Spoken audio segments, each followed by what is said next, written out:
I was thinking about anger, and we know that there are situations where anger um, certainly isn't useful. But the question is, are there situations where anger might be useful? And I think most folks would say that it's certainly there are situations where anger works against us, but there might be other situations in which anger is useful and maybe even important. Let's take a look at that. I I wanted to get other people's opinion on that, so I arranged to meet this guy who is very high up in the martial arts field, meaning he trains the people that train the people that train the other people. So he's up there a number of levels. And I wanted his take on the value of anger. And so I created a situation in my mind to describe to him the kind of situation which is sort of dramatic in terms of how it may cause anger. So this is what I told him. The guy that you've trained is walking with his young 13-year-old daughter in the park, enjoying their time together, when this fella comes up um, with a club and he looks at this little 13-year-old girl and he raises the club and he says, "Hey, little, I'm going to mess you up." So that was the scenario. Um, Guess at his answer. His guy that he trained is walking in the park with his young daughter when this thug comes over, raises this club, and says to the daughter, "Hey, little, I'm going to mess you up."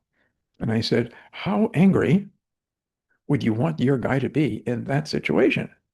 And it was interesting. He sort of frowned and then he just shook his head and he said, "John, no angry." I said, "You don't want him to be angry? Somebody just called his daughter a—" He said, "No, no, angry." And then he started to giggle.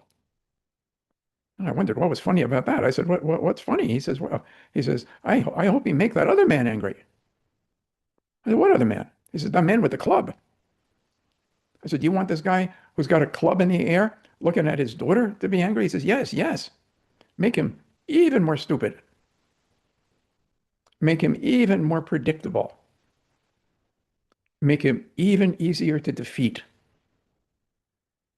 So I wondered if that was unique to him, and I began finding people who were involved in sports involving combat.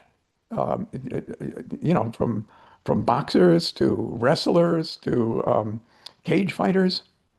And I asked this guy who was a cage fighter. I said, "Well, hey, man, you get locked in a cage with this other guy who's interested in defeating you and mutilating you. How angry do you want to be as this guy's coming at you to hurt you?" And this fellow shook his head and he said, "Oh boy, I better not be angry." I said, "You better not be angry?" "Yeah," he said, "I certainly better not be angry because if I'm angry, I will be less effective. I will become reactive, and I want to be the one that is proactive and being reacted to, not the one that's reacting to the other." And I thought, wow, well, let's push it all the way as far as we can. So let's say we've hired an assassin, and she's the best that money can buy, and she's going to make the bad guys dead. And there she is. She's up on the roof with this high-powered rifle. I mean, she's got this down to such a science that she's like measuring the wind, concerned about what effect it might have on the bullet. She's got the best gun money can buy. She's got the best scope money can buy, and she physically trains for this. She doesn't pull the trigger, for goodness sakes, because that might jar the gun. She just ever so gently touches it and moves it softly till the gun fires. How angry would you want her as she's aiming through that scope and about to pull the trigger? And now the consensus seems to be, oh my goodness, we wouldn't want her to be angry, which would mean, if that's the case, that anger wouldn't be useful even if you were planning to kill people. So if it's not useful, why was it invented, for goodness sakes? What the hell good is it? And how come everybody's walking around able to be triggered into this anger. And I'd suggest that for other life forms, anger may indeed have use. Anger is an emotional and a physiological response to a particular kind of threat that enables that creature to move forward and bite. Not fight, bite. To move forward and bite more effectively. It's designed to be on for a few moments. It's certainly not designed to, nor is it wired to, be on past that. Which makes me think it might be a good idea to share a short story about Monkey. Because you see, one day Monkey saw another monkey who was trying to monkey with his monkey right in front of him. And when Monkey saw that, he didn't like it, not one bit, which is why he moved forward and bit that other monkey, who didn't like that, not one bit. So that other monkey, he beat it out of Dodge. That might date me. That means he ran away.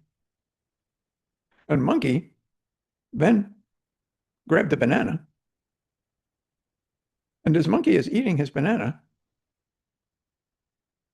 how angry do you think Monkey is about what that other monkey did? And you're realizing, well, really not angry at all. He's just thoroughly enjoying his banana. And all is well in the world for him, his girlfriend, and his banana. So for Monkey, anger turned on when it had value because it enabled him to charge and bite better. But it snapped off as soon as it no longer had value.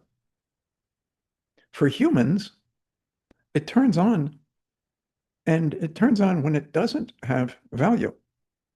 I mean, how many times this week was it useful for you to charge and start biting anyone? It's really not a fight-flight response. It's a bite-flight response. So when you see somebody get angry, you notice how the muscles here in their jaw tighten and their face becomes darker. And it's because all of the energy is going right here to the jaw to make that stronger. And a lot of folks have that going on a whole lot more than is valuable, which is why dentists are concerned about what they call bruxism, which means that many of their patients grind their teeth while sleeping in the middle of the night, angry dreams, biting. Not good to be biting unless there's, like a carrot between your teeth or something. Not good to just be biting when nothing's there. Certainly not good to be doing much of it. And so dentists have like mouth guards that they give out to their patients who do that. And they say, stick this thing in your mouth before you go to bed. The guy says, well, I don't usually play football when I'm in bed. Yeah, we know that, but we're looking for you to not be grinding your teeth down while you're sleeping and coming here with all ground down teeth. So here's your mouth guard. Put it on before going to bed. So anger doesn't seem to have much use. But then there's a thing that goes on for humans that does not go on for monkeys, and that is resentment. And what's the difference? Well, anger is something that is happening it's a response to something that's happening. Resentment is a response to something that happened. Have you ever had a response to something even though it already finished happening?